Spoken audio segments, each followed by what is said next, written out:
took a right on the road behind me, and I immediately saw a huge fire, black smoke, flames in the top of the pine trees. So I responded down here and I took a left into this neighborhood. And when I did, I knew right then, I got on the radio and said, Ken, we're gonna need some help down here. I made it down to Twin Pond, and that's when I made a hard look to my left, and I noticed that the fire was consuming the condos that were at the back of the cul-de-sac. So I spun my vehicle around in my patrol car, and I went down Twin Pond as far as I could. I got out, and immediately a unknown white female come run up to me, and she said that her grandfather was trapped in the building 4913. I immediately went into rescue mode and then evaluated the situation, and I realized that I possibly could make entry to the residence. So that's what I did. I went all the way up 3 flights of stairs. I got up top. Once I got up top, I knew I was in trouble. It was completely black smoke. I couldn't see, couldn't breathe. The flames were on me.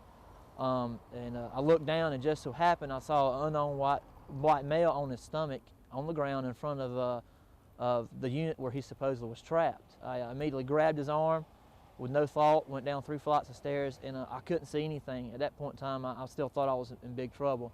I looked up and I saw my blue lights on my police car, and I started dragging this guy to my police car. Eventually, I got away from the condo, the units that I was at, which was a grassy area. I turned loose of the subject, and the unknown white female come running up to me and confirmed that it was her grandfather who I dragged out the unit off the floor up top and went down the flights of stairs. Immediately after that, they took possession of him because we had no time. The fire was coming to us very fast. It was starting to consume the building that we was in front of.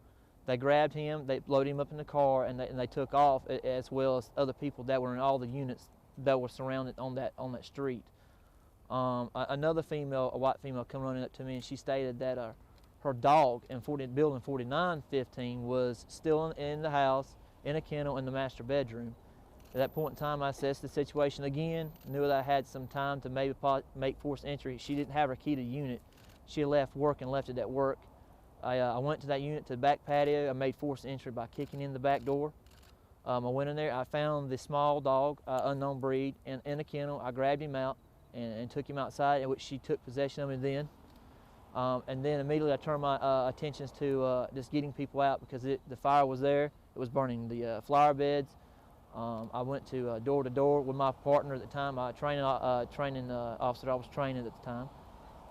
Went door to door beating and just trying to get people out, and there was people leaving. And at that time, there was maybe 1 or 2 cars left on the road I was on.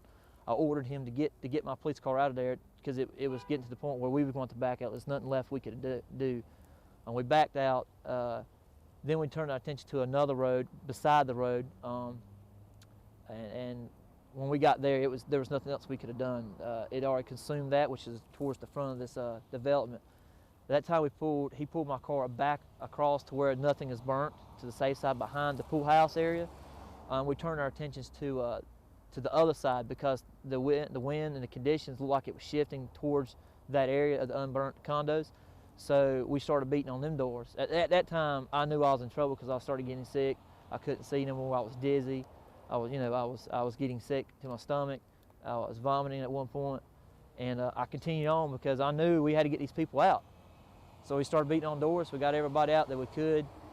We got everybody on the golf course. Also, Mandres took possession of my patrol car, was going through the neighborhood up here on the loudspeaker on the system on my car, yelling, telling people to get their belongings and get out of the house, because we don't know how much time they had left on the other side that's not touched by the fire. Once that happened, once I knew he was all right, my car was all right, and my trainee was all right, I got salt treatment at that time. They was trying to get me out, but we were trapped inside because the fire up here at the front entrance. So after that, they got me out on the golf course, and I sought treatment at the hospital.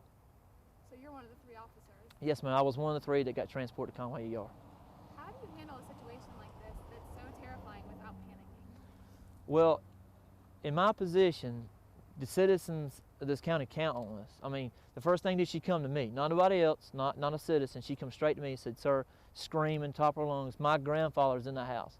At that point in time, she's expecting me to do something for her, and that's exactly what I did. There was no time to think, no time to panic, no time to anything. You just had to react, do what you're trained to do, and I saved his life. That's all I could have done. And I was worried that the least amount of time I had to do what we were doing, I really thought that we didn't do all we could, you know what I mean? And I thought we probably had some loss of life, but evidently we didn't. Everybody did a great job. The firefighters, the first responders, highway patrol, everybody that responded to the scene, all the agencies did a superb job, and I'm proud of everybody. I'm proud to say I'm with the County Police Department.